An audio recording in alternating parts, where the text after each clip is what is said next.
I'm Cynthia Cox, and this is the Nonprofit Minute.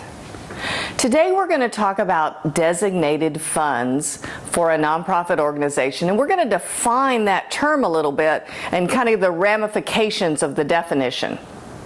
What is a designated fund? If you're talking in accounting terms, it's temporarily restricted net assets. These are funds that a donor gives to a nonprofit organization that are restricted, either a time restriction, a use requirement. So let's just take a common one. Let's take missions. So if you're a church, and missions is usually a very big part of a church's budget, and so the donor says, I want to give this money to missions, that is a temporarily restricted donation.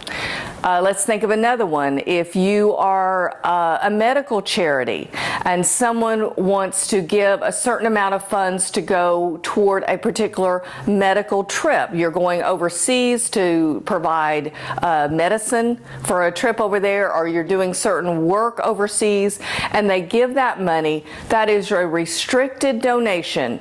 So when can that donation be used? When is it unrestricted? When does the organization get to use that money? When that event occurs. When either the money is given toward missions, in our first illustration, or the money is given for the trip overseas, maybe to purchase medicine, or to purchase the plane ticket for the executive director or the team to go on that particular trip. Then that money is released from the restriction. Let's talk about another type of designated funds. So often when I walk into a nonprofit organization, they talk about their designated funds. That's a real common term I hear. Maybe it's restricted funds. It's rarely the temporarily restricted fund that we hear from the accountant. But I find that there are board designated funds. So it's not a donor designated fund like we talked about before and meets that temporarily restricted net asset definition. Boy, that's hard to say very fast. It's board designated. So your board gets together and they say, we want to reserve money for a new building. So they will take money out of their unrestricted contributions. They'll set it aside and say, we're not going to use this for anything else until we're ready to build our new building. Then you also have someone coming in and contributing and having a donor designated building contribution that has a different set of restrictions.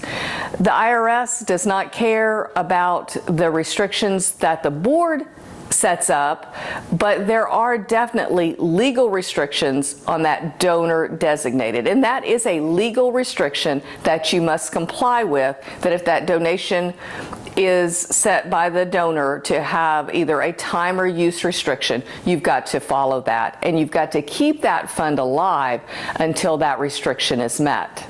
So what's important to remember about all those definitions? It's real simple. For donor designated funds, they have to be used as a donor intended. So you want to make sure that you do that, either the time or use restriction. Those board designated funds, well, the board instigated them and the board can change them. So those are totally up to the board's discretion and vote. I'm Cynthia Cox, and I'm with Cox & Associates CPAs, LLC, and we look forward to serving you.